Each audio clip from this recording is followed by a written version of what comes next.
தொழில் தொடங்க கடன் வழங்குவதற்கு 1,00,000 வட்டி நிதியம் அமைக்கப்படும் என தெரிவிக்கப்பட்டுள்ளது. நாட்டின் பணவீக்கம் கட்டுக்குள் இருப்பதாக நிர்மலா சீதாராமன் அவர்கள் தகவலை தெரிவித்தார்.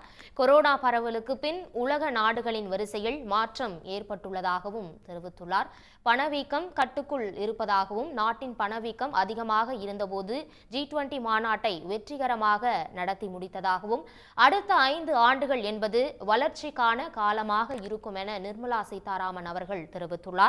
நாட்டின் பணவீக்கம் என்பது கட்டுக்குள் இருப்பதாகவும் மகளிர் இடஒதுக்கீடு, முத்தலாக் தடை போன்ற பெண்களுக்கான சட்டங்களை பாஜக அரசு வெற்றிகரமாக நிறைவேற்றி இருப்பதாகவும் மகளிர் இடஒதுக்கீடு, முத்தலாக் தடை போன்ற பெண்களுக்கான சட்டங்களை பாஜக அரசு வெற்றிகரமாக நிறைவேற்றியுள்ளதாகவும் பெண்களுக்கான சட்டங்களுக்கு முக்கியத்துவம் அளிக்கப்படுவதாகவும் அவர் தெரிவித்துள்ளார். மகளிர் இடஒதுக்கீடு, முத்தலாக் தடை போன்ற பெண்களுக்கான சட்டங்களை பாஜக அரசு நிறைவேற்றி உள்ளதாகவும் அவர் தெரிவித்துள்ளார். பெண்களுக்கான சட்டங்களுக்கு முன்னுரிமை அளிக்கப்படுவதாகவும் அவர் தெரிவித்துள்ளார். 1 கோடி வீடுகளுக்கு சோலார் மின் வசதி ஏற்படுத்தி தரப்படும் என அவர் தெரிவித்துள்ளார். 1 கோடி வீடுகளுக்கு சோலார் மின் வசதி என்பது ஏற்படுத்தி தரப்படும் என தெரிவிக்கப்பட்டுள்ளது. சோலார் மின் வசதி பொறுத்தவரை 1 கோடி வீடுகளுக்கு இந்த மின் வசதி ஏற்படுத்தி தரப்படும் என தெரிவிக்கப்பட்டுள்ளது. அடுத்த 5 ஆண்டுகளுக்கு கிராமப்புறங்களில் இந்த 1 கோடி வீடுகளுக்கு சோலார் மின் வசதியானது ஏற்படுத்தி தரப்படும் என அவர் தெரிவித்துள்ளார். ஏற்கனவே உள்ள மருத்துவமனைகளில் புதிதாக மருத்துவக் கல்லூரிகள் அமைக்கப்படும் எனவும் தெரிவிக்கப்பட்டுள்ளது. மருத்துவத்துறையை பொறுத்தவரை மருத்துவ கல்லூரிகள் புதிதாக அமைக்கப்படும் என தெரிவித்துள்ளார். புதிய மருத்துவக் கல்லூரிகளுக்கு முக்கியத்துவம் அளிக்கப்படும் எனவும் புதிய மருத்துவக் கல்லூரிகள் அமைக்கப்படும் எனவும் அவர் தெரிவித்துள்ளார்.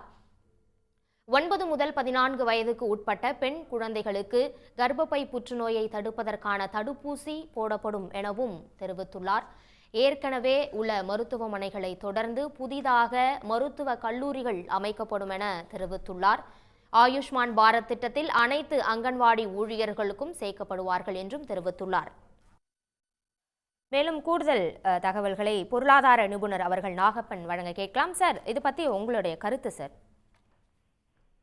பட்ஜெட்டை பொறுத்த வரைக்கும் இது ஒரு இடைக்கால பட்ஜெட். அதனால இதுல பெரிய அளவுல எதிர்பார்ப்புகள் யாரிடமும் இல்லை. அண்ட் பொதுவாகவே பட்ஜெட்டை குறித்த பெரிய எதிர்பார்ப்புகள் குறைய துவங்கிவிட்டது. காரணம், அதனுடைய முக்கிய அங்கமான கிட்டத்தட்ட 25% மேல் முக்கியமான மறைமுக வரி அது அதுக்கு வெளியே போயிடுச்சு ஜிஎஸ்டியில. அப்புறம் நேரடி வரி விதிப்புல பெரிய மாற்றங்கள் எதுவும் செய்வதற்கான ஒரு லேவரேஜ் ரொம்ப கிடையாது இனிமேல். ஏன்னா கணிசமான மாற்றங்கள் கடந்த சில ஆண்டுகள்ல செய்யப்பட்டு விட்டது. ஸோ செலவினங்கள் குறித்த அறிவிப்பு தான் இதுல பெரிய அளவில் இருக்க முடியுங்கிறதுனால பட்ஜெட் குறித்த பெரிய எதிர்பார்ப்புங்கிறது இல்லை. இது குறிப்பாக இடைக்கால பட்ஜெட், அதனால இதுல பெரிய எதிர்பார்ப்பு இல்லை. பட் இருந்த போதிலும் இந்த அடுத்த ஒரு சில மாதங்கள் அரசை நடத்துவதற்கான ஒரு செலவினங்களுக்கான ஒரு ஒப்புதல் தான் இது. இதுல சில திட்டங்களை அறிவித்திருக்கிறார்கள். ஒரு 20 மில்லியன் ரூரல் ஹவுசஸ் அப்படின்னு சொல்லியிருக்காங்க. அடுத்த 5 ஆண்டு காலகட்டங்களில் கிராமப்புறங்கள்ல ஒரு 20 மில்லியன் வீடுகள் கட்டப்படும் அப்படின்னு சொல்லியிருக்காங்க. இந்த மாதிரி சில விஷயங்கள், இதெல்லாம் அறிவிப்புகள். இதெல்லாம் இது பண்றதுக்கு அடுத்த வரக்கூடிய முழுமையாக அரசு பொறுப்பேற்ற பிறகு அதுக்கான ப்ரொவிஷன்ஸ் அந்த பட்ஜெட் அதெல்லாம் வரும்னு நான் நினைக்கிறேன்.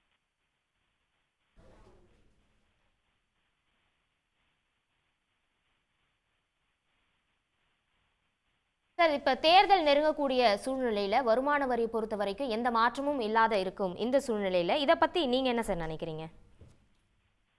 என்னுடைய தனிப்பட்ட கருத்து இன்றைக்கு மாற்றம் தேவை என்பது அல்லது குறைக்கப்பட வேண்டியது என்றால் சரக்கு மற்றும் சேவை வரியினுடைய சதவீதத்தை குறைச்சா எல்லா தரப்பினருக்கும், அனைத்து தரப்பினருக்கும், ஏழை எளிய மக்கள், வருமானமே இல்லாமல் செலவு மட்டும் செய்யக்கூடிய நிலையில் இருக்கக்கூடிய பலருக்கும், ஓய்வு பெற்றவர்கள், இவங்களுக்கு எல்லாருக்குமே பலனளிக்கக்கூடிய விஷயமாக இருக்கும். வருமான வரிங்கிறது வருமானம் வருபவர்கள் கட்டுவது, அதுவும் 7 லட்சம் ரூபாய்க்கு மேல வருமானம் வருபவர்கள் கட்டுவது. அதாவது மாதம் 65,000 ரூபாய், 60,000 ரூபாய்க்கு மேல வர்றவங்க, 65,000 ரூபாய்க்கு மேல வர்றவங்க கட்டக்கூடிய ஒரு விஷயம். அதனால அதுல நம்ம போக்கஸ் இருக்கிறத விட இந்த ஜிஎஸ்டி குறித்த ஒரு நோக்கு இருக்கிறது பெட்டர். அது பட்ஜெட்டுக்கு வெளியே இருக்கிறதுனால அதை நம்ம பட்ஜெட்டை ஒட்டி நம்ம பேச முடியாது. அது தனி விஷயம் நான் நினைக்கிறேன். இணைப்பில் இணைந்து உங்களுடைய கருத்தை பதிவு பண்ணமைக்கு நன்றி சார்.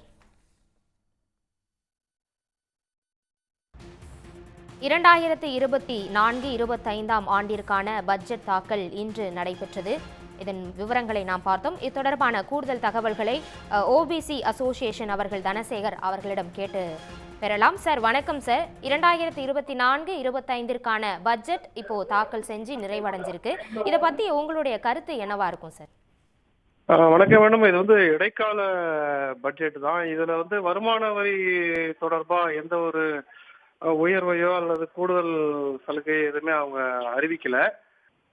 ஆனா ஏற்கனவே வந்து ஒரு 5 லட்சம் வரை வருமானம் ஈட்டுபவர்களுக்கு வருமான வரியை நாங்கள் வந்து முழுக்க விலக்கு அளிப்போம்னு சொல்லிட்டு அவங்க ஏற்கனவே அந்த அவர்களுடைய தேர்தல் அறிக்கையில் சொல்லியிருந்ததை இதுவரை அவர்கள் வந்து நிறைவேற்றவில்லை. அது மட்டுமல்லாமல் இந்த தனிநபர் வரி இருக்குங்களா, அது வந்து மிகவும் அதிகமாக இருக்கிறது. ஒரு 15 லட்சம் ரூபாய்க்கு மேல் வருமானம் ஈட்டுபவர்களுக்கு ஆண்டுக்கு 2 மாத சம்பளத்தை முழுக்க அவர்கள் வருமான வரியாக செலுத்த வேண்டியிருக்கிறது. இதே வந்து ஒரு 10-15 ஆண்டுகளுக்கு முன்பாக இவ்வளவு ஒரு கூடுதல் சம்பளதாரர்களுக்கு கூடுதல் வரியெல்லாம் விதிக்கப்படவில்லை. இதை வந்து அவர்கள் குறைத்திருந்தால் மிக நன்றாக இருந்திருக்கும். ஆனால் எந்த அறிவிப்பும் இல்லாமல் ஒரு ஏமாற்றத்தை தான் அளிக்கிறது.